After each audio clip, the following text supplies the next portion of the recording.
সেইখান থেকে ডাক্তারদের অক্লান্ত পরিশ্রম এবং রোগীর বাঁচার অদম্য তারাও একদিন এদের জায়গায় পৌঁছবে। 47 সালে ত্রিপুরার আগরতলা শহরে জন্ম হয় নৃত্যগুরু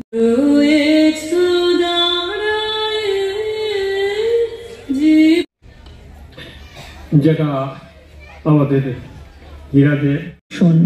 তাই প্রদীপের আলোয় যখন নিজের ছায়া দেখতেন তখন তার সাথেই নেচে উঠত তার ছোট্ট ছোট্ট পা দুটি। প্রথমগুলো ছিল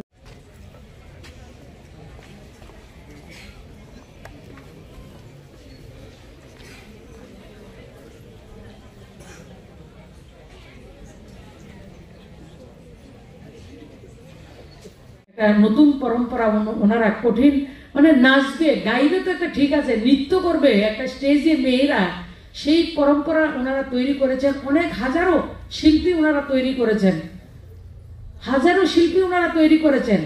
সেই শিল্প সত্তার মাধ্যমে আমাদের দুজন নৃত্যগুরু জীবিত থাকবেন এবং ওনারা যে পরম্পরাটা তৈরি করেছেন সেই পরম্পরাটাকে আমরা অনুসরণ করব, অনুকরণ করব। কিছুদিন আগে মনিকাদি ম্যাডাম ছিলেন, হীরা আন্টি একটা প্রোগ্রামে, দেবুর প্রোগ্রামে ছিল।